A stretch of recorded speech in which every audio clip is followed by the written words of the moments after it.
Hai minasang, konnichiwa. Ketemu lagi bersama saya Yusuf. Jadi di video kali ini kita akan mempelajari Mina no Nihongo bab 19. Oke, di bab 19 ini kita akan belajar perubahan kata kerja bentuk ta. Perubahan kata kerja bentuk ta adalah bentuk lampau non formal. Ya, jadi seperti bentuk masita kalau kita pernah belajar ya, tapi di sini adalah bentuk akrab. Perubahannya sama dengan bentuk T, tetapi diganti menjadi ta. Jadi contohnya di sini ada beberapa ya. Masih ingat kita menggolongkan kata kerja menjadi 3 golongan, yakni golongan 1, golongan 2, dan golongan 3. Pada golongan 1 perubahannya bisa lihat di warna hijau. Contohnya ada sasite, itu kita ganti sasita, mate, mata, yonde, yonda, dan seterusnya. Perubahannya sama, cuman T-nya diganti tak saja. Kemudian yang golongan 2 juga sama, masnya hilang, kita ganti tak gitu aja. Jadi kalau tabete menjadi tabeta, kite menjadi kita, dan seterusnya. Oke minasang, jadi kalau minasang sudah menguasai perubahan bentuk T, pastinya juga akan mudah sekali menguasai bentuk ta.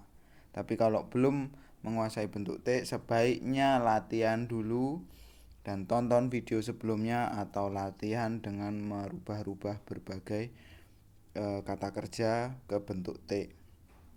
Seperti itu. Terus di bab 19 ini perubahan bentuk taknya akan kita apakan? Mari kita lihat, ada 4 materi utama di bab 19 ini, yaitu kata kerja bentuk tak, kita tambahin kotoga arimas yang artinya pernah. Ya.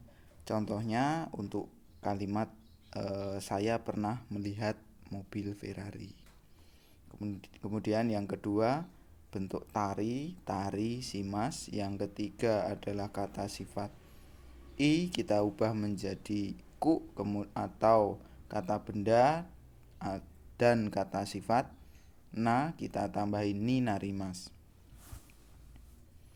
Oke, yang terakhir yaitu penggunaan so desne. Ya, kita lanjut ke materi yang pertama, yakni kata kerja bentuk tak, kotoga arimas ya, artinya pernah. Contoh di sini ada nomor 1 ya. Saya pernah mengikuti maraton. Bahasa Jepangnya watashi wa marathon ni sanka shita koto ga arimasu. Jadi sangka simasnya kita ganti menjadi sangka shita, kemudian tambahin koto ga arimasu menjadi watashi wa marathon ni sangka shita koto ga arimasu. Nah, yang kedua, Rudi pernah pergi ke Italia. Rudi sang wa Italiae ita koto ga arimasu. Ikimas bentuk tanya adalah ita, kemudian ditambahin koto ga arimasu itu. Rudi sang wa Italiae ita koto ga arimasu gitu. Hai. Itu untuk materi yang pertama, yaitu kata kerja bentuk tak ditambahin kotoga arimas yang artinya pernah. Kita ke materi kedua, yakni tari-tari simas.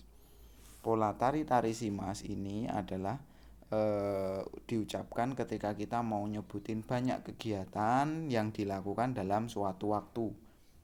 Dalam suatu waktu gitu ya. Jadi contohnya misalnya di sini ada hari Senin saya akan bangun jam 5, kemudian jalan-jalan, terus menonton TV gitu ya. Hari Senin saya akan bangun jam 5, jalan-jalan dan menonton TV, itu bahasa Jepangnya menjadi Getsuyobi ni watashi wa goji ni okitari sampo shitari eiga o mitari shimasu gitu ya. Jadi jangan lupa setelah yang terakhir itu, setelah mitari kemudian tambahin simas. Jadi bentuknya nani nani tari, nani nani tari, nani nani tari, simas. Oke, yang kedua, hari Minggu saya kencan makan bakso dan melihat kembang api. Bahasa Jepangnya Nichiyobi ni watashi wa teito ni itari udon wo tabetari hanabi o mitari shimashita, ya. Ternyata bukan makan bakso tapi makan udong, ya. Ya, jadi itu bahasa Indonesianya salah tulis, ya, harusnya udong. Hari Minggu saya kencan makan udong dan melihat kembang api. Oke, seperti itu minasang. Yang kedua, ini materi yang kedua. Kemudian materi yang ketiga yakni ni narimas, ya, artinya menjadi titik-titik gitu, ya. Contohnya ruangan ini menjadi panas. Ya, panas itu kan atsui kata sifat i. Aturannya jika kata sifat i, yaitu i-nya kita ganti ku, berarti atsuku. Konohea wa atsuku narimashita. Kemudian yang kedua, dia menjadi cantik. Kanojo wa kirei ni narimashita. Kanojo wa kirei ni narimashita. Ya. Jadi kalau kata sifat na itu langsung tambahin ni narimas. Kalau kata benda juga sama, ya. Langsung ni narimas, tidak usah ada yang diganti atau ditambahin. Misalnya Isani narimashita, jadi menjadi dokter gitu, ya. Daikakuseni narimashita, gitu, menjadi mahasiswa gitu. Oke, kita lanjut ke materi berikutnya, yakni yang keempat. So desu ne. Iya ya, gitu, ya. Penggunaan so desu ne itu ketika kita sebelumnya sudah menduga dan ternyata dugaan kita itu sama dengan yang dibicarakan lawan bicara. Beda dengan so desu ka, ya. Kalau so desu ka itu sebelumnya kita nggak tahu, jadi terus mendapatkan jawaban so desu ka gitu. Misalnya kenapa Anda tidak datang ke pesta? Ya karena saya nggak punya kendaraan gitu, ya. So desu ka gitu, ya. Itu kita sebelumnya nggak tahu beneran tanya gitu. Tapi kalau so desu ne itu kita mengiyakan apa yang lawan bicara katakan. Misalnya kita lagi sumuk nih, sumuk itu lagi kepanasan gitu, ya. Belakangan ini semakin panas, ya, gitu. Itu lawan bicara mengeluhkan belakangan ini semakin parah, ya. Nah, situasi seperti ini kita menyebutkan so desu ne gitu, ya. Karena kita juga merasakan hal yang sama, kepanasan juga. Seperti itu. Beda cerita kalau lawan bicara itu misalnya tinggal di Arab, terus kita tinggal di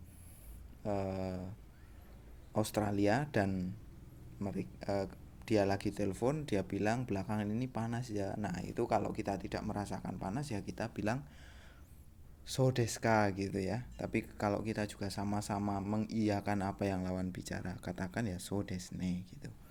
Jadi bahasa Jepangnya di contoh di sini ada saikin atsuku narimashita ne. So desu ne gitu, ya. Jadi ada informasi yang sebelumnya kita sudah tahu atau sudah menduga. Sedangkan kalau so desu ka itu ada informasi baru yang sebelumnya kita belum mengerti. Oke, seperti itu minasang, bab 19 ini. Apabila masih ada pertanyaan silahkan tanyakan kepada masing-masing sensei atau tulis di kolom komentar. Dan jangan lupa terus latihan membuat kalimat dengan pola-pola yang baru kita pelajari ini.